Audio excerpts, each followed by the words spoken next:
welcome back to another video. This is your presenter again, Zuni. Topic under discussion today is the cheapest university in Britain.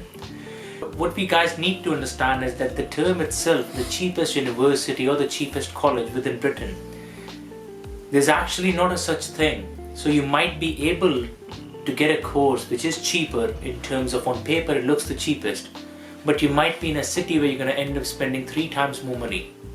So today would be basically taking you through in terms of how to conduct your research with regards to wherever you guys are planning to pursue your educational journey, or even if in terms of work, if you're coming to another place. We'll talk about the work side of things probably later on in other videos, but for now our discussion will be mostly based upon you in terms of a student or an aspiring student trying to find out a university or a course which is very much going to be useful for you in terms of improving your overall knowledge set, plus it's going to be helpful for you in terms of getting a job at the end of the day.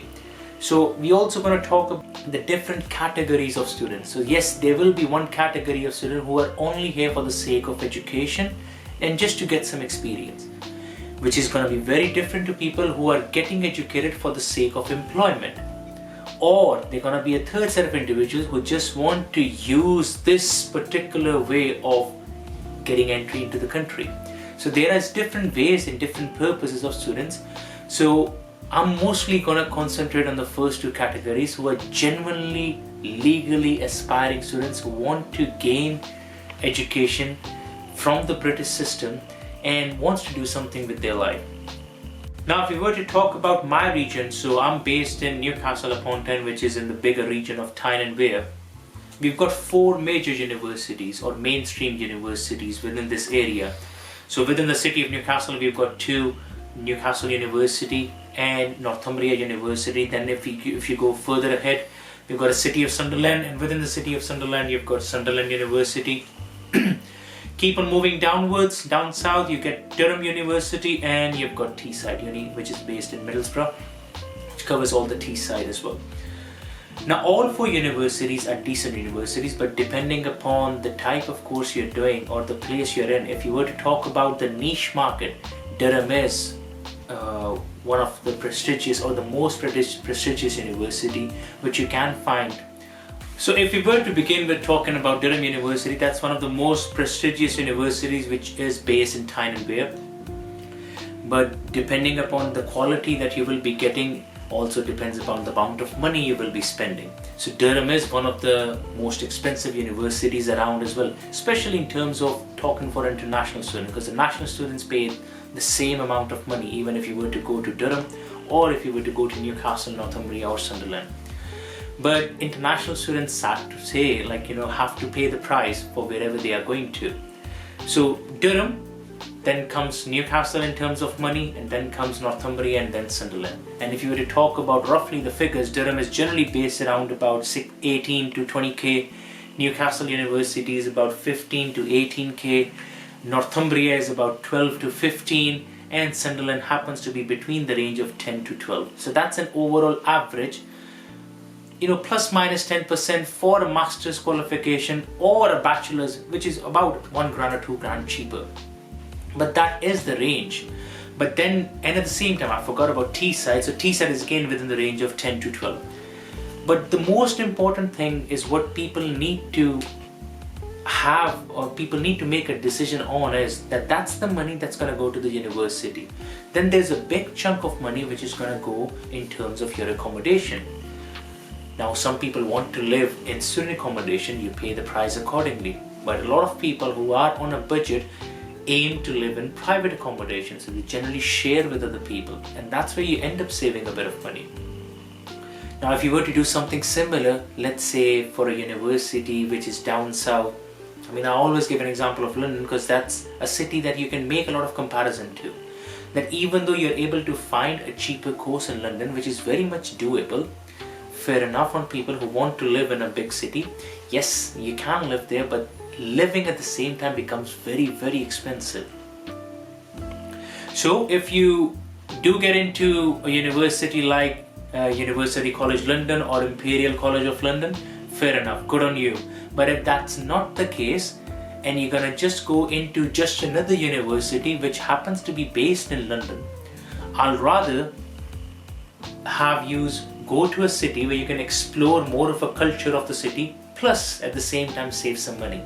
But then having said that, it does depend on the type of the student which is coming to the country. If you are here and you've got no financial obligations, then this choice that I'm running through doesn't really matter.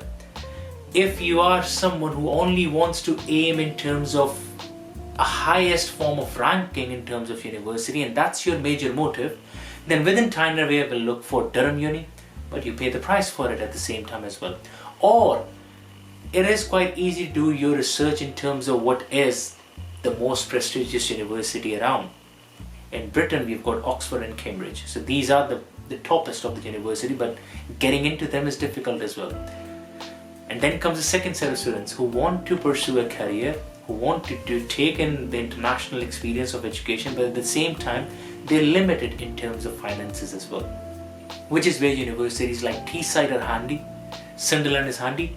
I'll rather prefer Teesside over Sunderland with regards to the length of the courses, and you get more time in terms of getting that feel of an international education. And at the same time, if you will be actively working, your visas, or because masters in Teesside universities are mostly 18 months, you end up getting around about 22 months of visa, which gives you more of an experience, and you can explore the culture, you can explore the country and the city a bit more as well.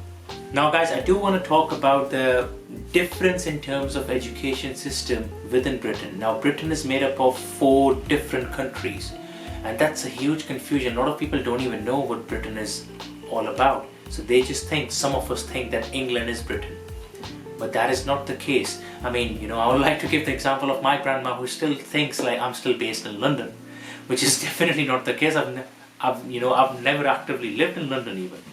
So coming back to the education system, now England and Wales generally share the type of education system that currently happens, which is following the GCSEs, then going up to your 6th form, also known as A-levels. So GCSEs in a lot of countries is known as O-levels. A-levels is still known as A-levels mostly, but here we also call it 6th form. And then you move into your 3 years education within university. So that's the norm within England and Wales. But if you go to Scotland, because I happen to work and actually studied in both of the curriculums in both countries, so I can relate myself in both positions. So being a practitioner, being an educationist, and then at the same time being a student, an active student as well. So in Scotland, generally the degrees are of 4 years.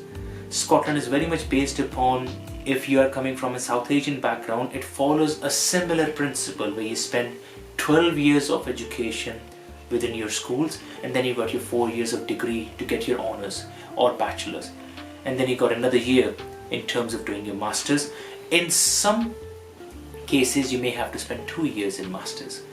In England, your general school education, which is from your GCSEs up till your 6th form, happens to be 13 years of education. And hence the reason to complete your 16 years of education, which is the bachelor's level with honours, you spend another 3 years at university instead of spending 4 years. So from an international person's perspective, it can help in a lot of ways. If you happen to gain an entry into year 1 of the university in England, you're actually going to be saving a whole 1 year's cost. But having said that, at the same time, it does depend on what type of a student you are and what type of university you're going in. A lot of universities, especially the Russell Group universities or any university which is of top quality, would generally put you into the foundation year, and then you'll make your way up to year 1, year 2, and year 3 of the university. I also ask people that do your research in terms of courses.